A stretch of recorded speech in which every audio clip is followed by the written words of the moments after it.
Go on. You're gonna have to edit all this out. It turned out to be No. just a massive conversation about the various types of drugs, and if you were at the end of your time, what would you take? Heroin. Yeah, that was one of the ones that came out because I was like, it kills pain. You don't have to worry about getting addicted because, let's be honest, if you got like 3 or 6 months to live, you might as well get high as fuck. Well, yeah. And then you literally kill 2 birds with 1 stone. Why did you come onto that topic? Just yeah. Someone Well, that she knew. everyone, yeah, just Alexander Kuzmenko is here. Welcome to Finding Voices. Eugene podcast. Wasowski Gallagher. Somewhere. As you can see, Tom has a really tiny head today. Yes, and I am fluent Shrunk as and fuck. skull. I identify myself. FAF, Alex. Fluent as fuck. Faff. Yeah, I'm fuck. faff. I'm fat. I identify myself as a person who stutters based on my history, but I don't have to sound it, so I don't. I'm fluent as fuck, and this is how it sounds now. I identify as a coastal breath. I just identify as me. Boring. I know. You're so boring. At least, What is you anyway? Well, yeah, but that's Who the are next you? question. Who are you? I have So, a subject What for are you? The idea simply is more be self-actualized. Because if you identify as a stammerer or as a fluent speaker, you have Neither. an identity within that. So What if I you identify lose as that, neither? exactly, Yes. that's my point. That's why. No, but like, what are the other things which you can identify as? Anything you want. as a fluent person. Yeah. No, like Or- a fluent person, stutterer, so- or what are the other or- options? Well, like if you Semi-fluent believe, person? if you believe you're good at chess, Um, whether you are or not, you can identify as being a good chess player. Then someone obviously comes along, whoops your ass, and then you I have still identify as a chess player. no, you no, have an no. existential crisis because you've been rubbish.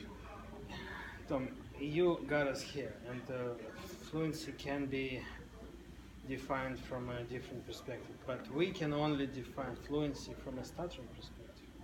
This is what fluency we want to reach. Not necessarily, because there are other types of Okay, speech-language difficulties. For instance, Alright, but- cluttering. but we don't give a fuck Cluttering. about other difficulties Why would you because it's not what we have. But look, so what is fluent in terms of being a stuttering person? So this one I can answer. So I would regard being fluent as a stutterer is you no longer care what people think. So even if you, or is you don't care what people think and you don't care how you sound either, and you just chill with it all. What if? Okay, I have to clarify as well. I'm taking this to the extreme, but what Yep. if you have the biggest block ever in your Yeah. life, and you cannot say a word for 8 hours? Yeah. Any word. Are you a fluent person? But my point more is that to get into that point, to have any reaction to that word or to the feeling of not saying it would make you a non-fluent speaker to begin with. Okay. So Sure. I get that. But what if someone hasn't? What if someone's been trying to say something? There's Yeah. none of the like head pressure or whatever, Yeah. and there's no fear, but they just cannot say it for 8 hours. Are they fluent? but then that's what fluent speakers do. For 8 hours? They're Okay. just like, I can't say it. And then they just move on, or someone else says it. That's how. What if they can't say any word for 8 hours because they block on every single word? Yes, and there is a two difference. They were blocking for 8 hours, Tom, as you said, but one person was noticing his words, Mm. and the other one didn't. What if there were no people? Well, okay, so exactly. So as a stuttering person, as a stuttering fluency, we can add math to it. Mm. Or, for example, how many words you say per minute compared to average fluent person. And there is a number like that. But some fluent speakers speak really slowly. Right. But Some speak really freaking fast. right. But if that's the case, that will be the case. But if person speaks fast naturally but blocks on every word, Yeah.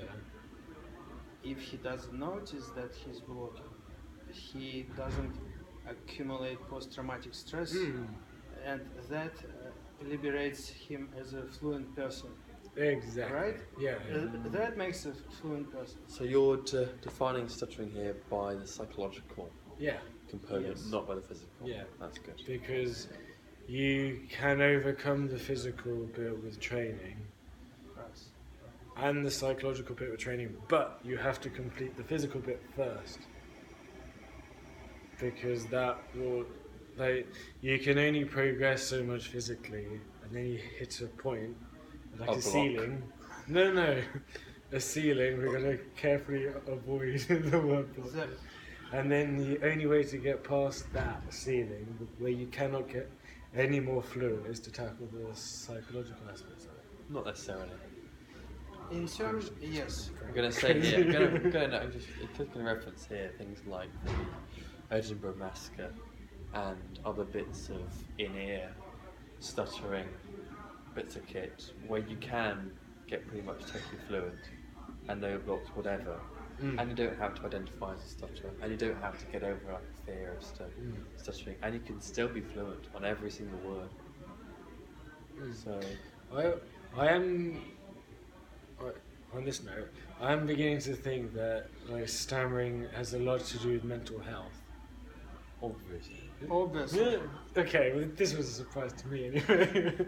So, I've noticed with myself, if my mood drops, I stammer like a beast.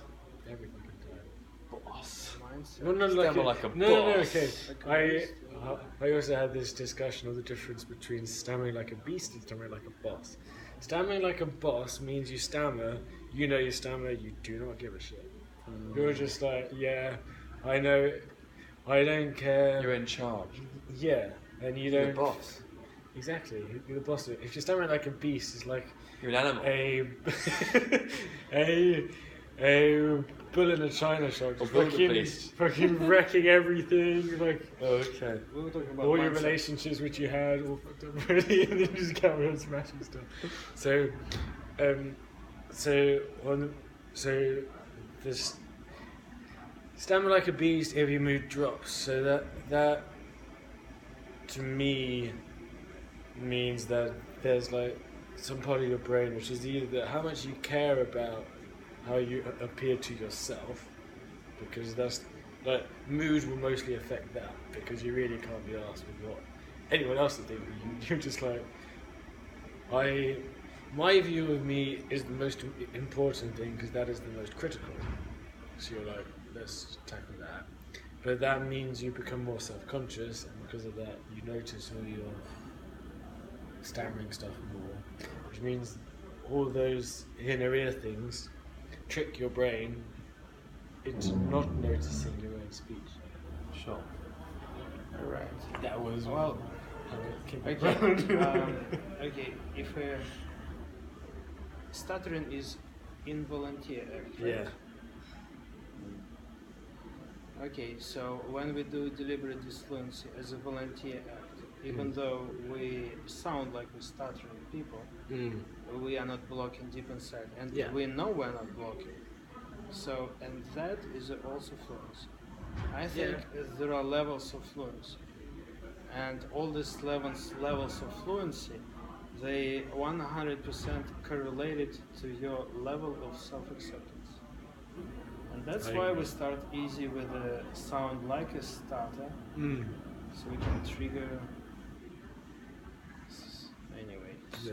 well, You I accept can yourself I can, more. But- can explain in like why we're doing it, but Hate to play I want to be the top. devil's advocate on almost every single point ever. Please, please. But take for example, again, someone who's really struggling on a word, and they cannot say any of these words, okay, not just a word, but many words, and they cannot say any of these words for an entire minute, but they have no mental blocking, they are totally self-accepted stammerer, they are almost proud stammering. There is nothing voluntary about the stammering.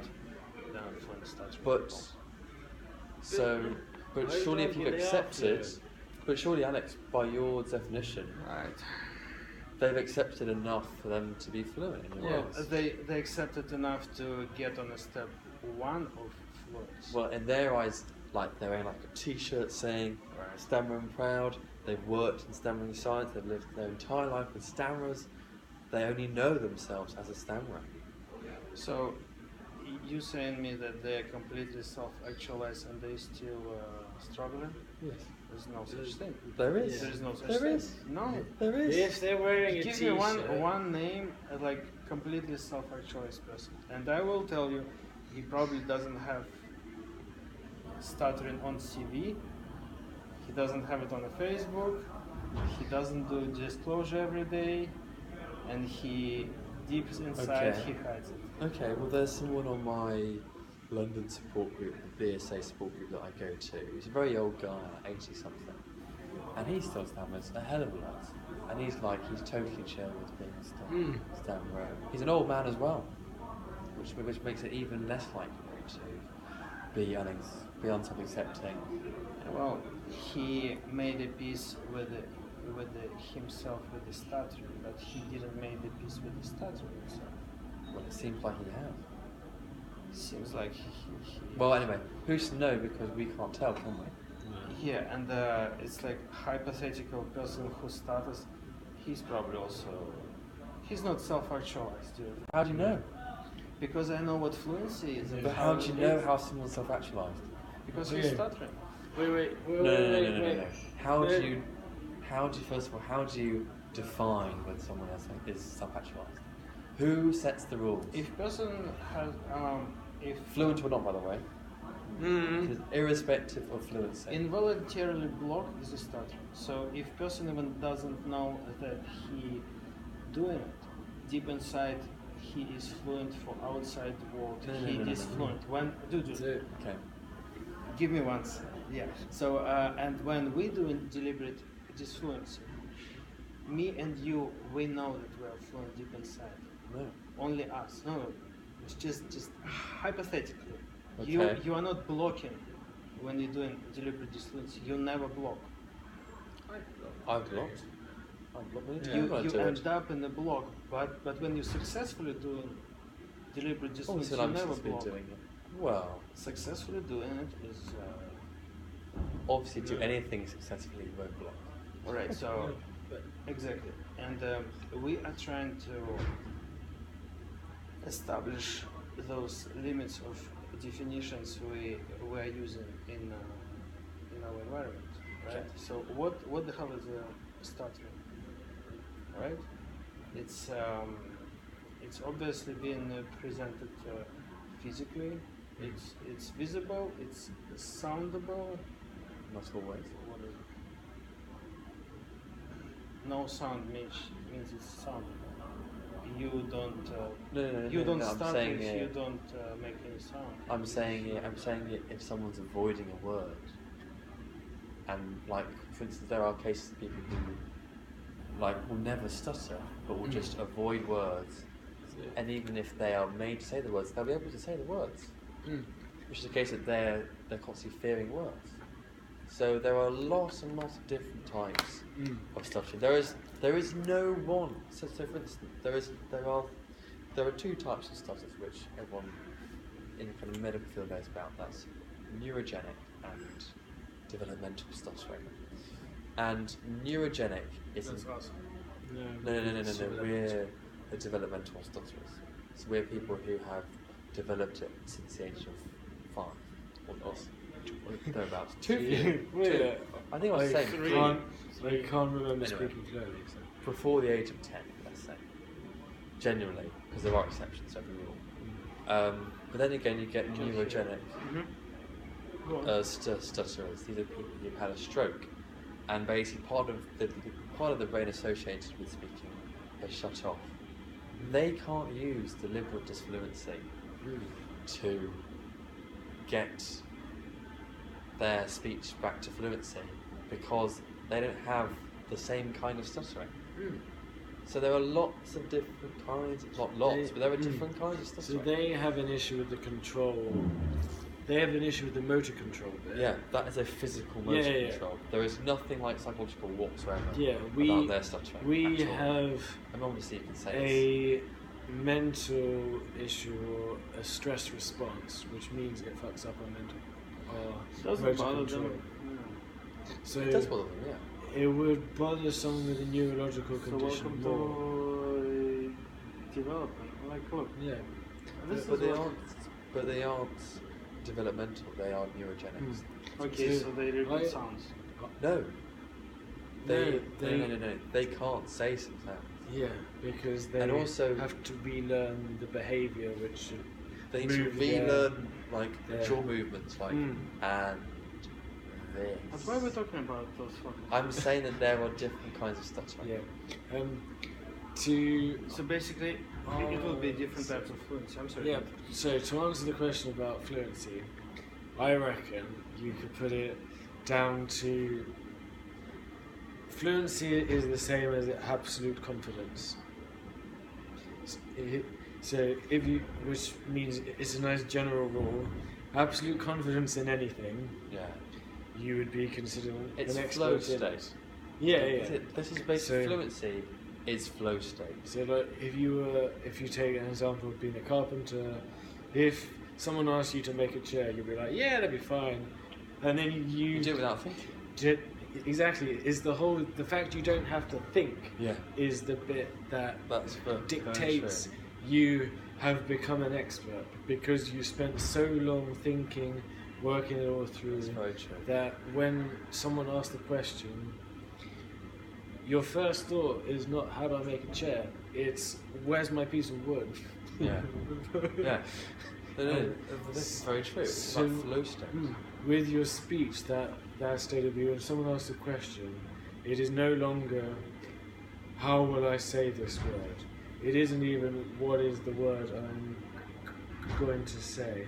Going to say is what's the idea I want to convey, and then your brain will just take care of the rest. As that I would argue is fluency. You don't even have to think about any of the motor control bit, any of the word bit, any of your fears associated with it, any of your fears how you might be perceived.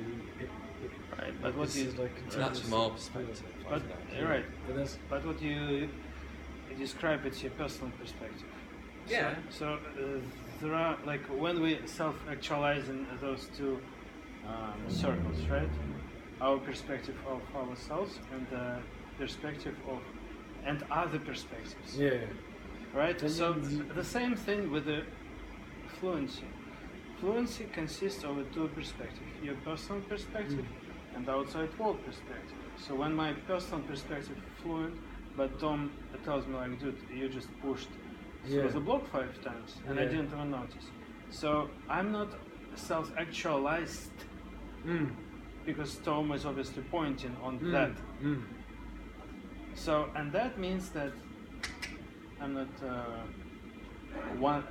I'm not fluent from every perspective, from stuttering, from a normal people perspective. Yeah. But when I It's say all that I'm relative. fluent, when I say that I'm fluent, I mean that first of all I think I sound that I'm fluent. And then I feel that I'm not pushing through the blocks and I'm not blocking. But when in tense moment I would repeat sounds, I would stuck a little bit. It's not stuttering block when my eyes are closed, when I see that, oh fuck, what's going on. You know, like, we know when we start a block. Yeah. But again, I think this comes down to definitions and how you define fluency. Yeah. I was thinking you might be able to add an extra axis on the self-actualization part. Like, you have how you perceive yourself, how other people perceive yourself, and then on top and the bottom, you have how people know you are and how you know you are. So that, and it's all of that comes together. So you want people to perceive you as you perceive yourself, and you want people to know you as you know yourself. So like, if you know you stammered through that, but you sound fluent, your perception, like how people see you, would be as fluent, and then how you see yourself, if you hadn't realised you stammer, you might be. Right. So basically, articulated eloquence is a self-perception first. Always. I personally subscribe to the objective view that there is a measurable, fluent and stuttering way of speaking. That's the scientific view. And that's, and you can't falsify it. Yeah. Oh, maybe it's not about speaking. Maybe it's about disorder of communication disorder. Like when Yeah, that is a different stuttering paradigm, seeing it from a communication perspective, because, as I'm sure I've already mentioned on the previous podcast, the work of Dr. Greg Schneider, who found that people stutter in sign language and they stutter in writing. I do. But as for I mean, there hasn't been enough research to conclusively find this. There's been studies done under his dictatorship and found that that's the case. So there is definitely a paradigm which hasn't been explored, because I think that would require an enormous cognitive shift on behalf of all speech therapists out there. It would literally revolutionise how we treat stuttering, not just on, say, the Midwire program, but under every speech therapy program ever. Not ever, because you did get ones which don't try to come close to the mark, which is expressing yourself in every form. Just like a very holistic stuttering. Stuttering isn't located to the mouth; it's located to the fingertips, to the toes. All right. Well, yeah. Someone's been doing too much yoga. All right, Tom. On that thumbs up. No, Tom. I want you to give me example of one physical techniques for stuttering. But Alex, as I said before, physical and psychological techniques are one and the same thing. Right. So So when you cannot separate them. exactly. It's like trying to separate yin from yang. Totally. And that's my point. So when in any room I would hear people talking about physical techniques for stuttering, I can safely assume that they're talking about psychological techniques. But no, because they're both the same thing. Exactly. So you can't separate the two. I'm not. It's just two names for the same thing. Ciao ciao. Dude, Alright. okay. 5 more minutes, please. No. 2 minutes. 2 minutes, dude. Quarter past. Two, I'm going at 2 minutes, 2 dude. minutes myself. Okay. I need your opinion about okay. relapse. We need it. Please. Relapse. Eugene, we need it. Because I'm the relapse expert. Because Should we take this on the move afterwards? Relapse, yes. Relapse. On the train. please. So what's the relapse? Sure. Yeah. What do you want to know? I want to know How you get there? what the hell No. is this and why I end up there. So, my feeling is for a relapse is mostly happens in my experience from being complacent. So you think you're doing okay, but then it's not just like you can work on something and then you'll improve, but then I reckon there's a transition point before you become complacent, which is the point you work on stuff, but you won't improve, and then that's what makes you think, nah, I've reached my limit. So, but my honest view is most relapses are actually quite therapeutic. So you need to have the roller coaster to have a brief dip to spring back up higher, because you overcome your restrictions each time. So maybe I just been watching too much anime. Just a second. And you also know what you've done wrong, and you learn. And you think, Yeah. hey, I learned that if I took shit tons of drugs, my speech would go bad. Maybe you should avoid them. If that's what triggered your speech. Yeah. If that was the case. You're talking about extreme, but let's not talk about crazy extremes. Well, taking it to logical extent. What you said sounded to me like you reached a certain levels, limits of your best you, Yeah. and you didn't see like any place to progress any further. So basically, you thought that it was your 100% maybe, or 90, but maybe it was actually 15. Is you hit the limit you imposed on yourself, but it's a bit so. Okay, one thing that has taught me the most is running. Running, if you start running from scratch, in the first week you'll see like a 3-fold stamina improvement. Okay, your body takes a lot longer than a week to improve. So the actual improvements, the first initial improvement is not physical. It is your brain has removed the limit which it put around here and said, actually, I can amp it up to about here and I won't die. And it's that massive gap which is what gives you the threefold increase in your stamina. Which, so later on in your training, obviously, it is actually much more physical limitations, but the mental transition is the first one, which speech-wise then, if every time you think you've hit your limit,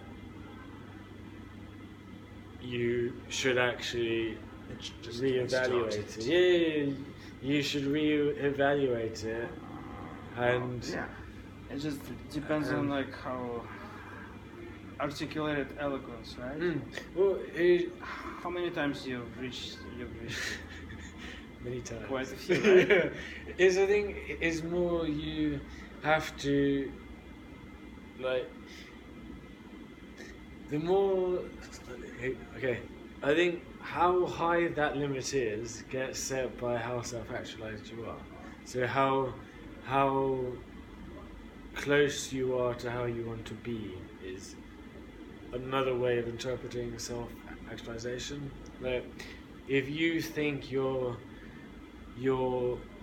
that's a really stupid explanation actually, because that means you would think you're self-actualized at the limit you self-imposed, but you're not really there.